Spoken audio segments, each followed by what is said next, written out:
Hi guys, wanted to talk to you today about onions.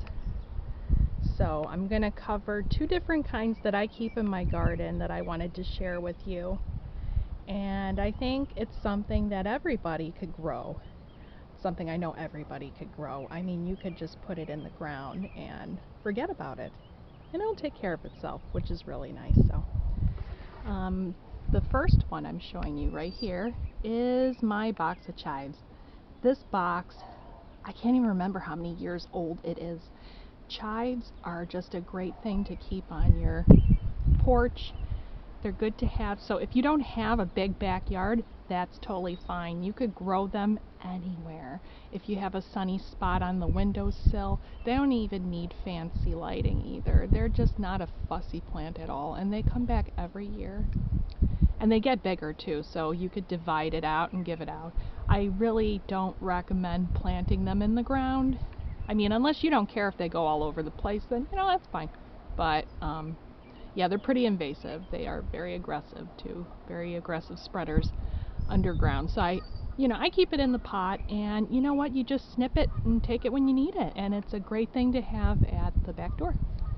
So I'm going to show you my other onions that I have. I apologize, I'm going to try to not be as shaky as I was before. Going through the garden here. I bought a new tree for Mother's Day.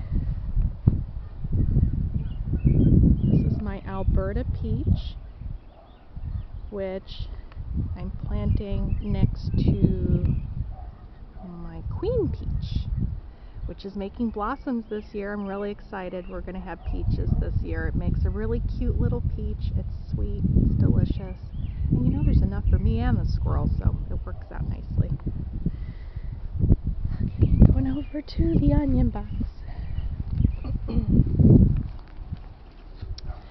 So I use onions almost as a border, specifically in certain boxes like where I have here. I have two different kinds of lettuce that you can kind of see that I'm growing here. They're little babies though. I'm sorry, the sunlight makes it kind of hard to see all of it, but I planted these about a couple months ago, and they're not growing as fast as I want them to because we did not get the rains that we needed in April.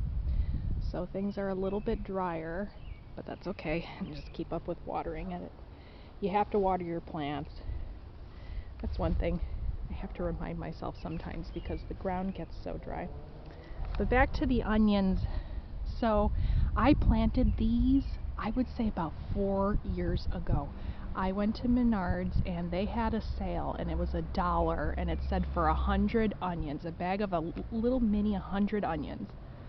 I counted it, it really wasn't, it was like 73, but still, that's a pretty good deal, and they just remultiply every time, so I was really happy about that. And I just cut them as I need them, and I put them in everything. I just don't go to the store and buy onions anymore. Use the ones you grow. There's no reason to go to the store if you don't have to, and this is a great way of avoiding that. And they are good companions with lettuce as well. So I try my best to do companion planting, and so I have lettuce. I also interplanted, you're not going to see it, but I interplanted carrots just recently. So I do moon gardening, and sorry for the background noise, the Farmer's Almanac here currently has it where we're supposed to be planting root crops right now, or at least it says it's the best time. You don't have to do that, but I prefer to. And so I'm interplanting the carrots with the lettuce, so as the lettuce grows, the carrots will grow, and they occupy different spaces. And lettuce also is a really great conditioner for the soil. So I actually found when it's time to harvest lettuce, I cut it off at the base, and I like to leave the roots intact in the ground because I found it actually helps condition the soil. So yeah, plant lettuce and onions together, and I tell you, you'll probably only have to replant the lettuce, and then sometimes if you let it go to seed like I do, it just replants itself. I don't garden hard, I garden smart. So wanted to share with you guys, plant onions. a gardener. You don't need a lot of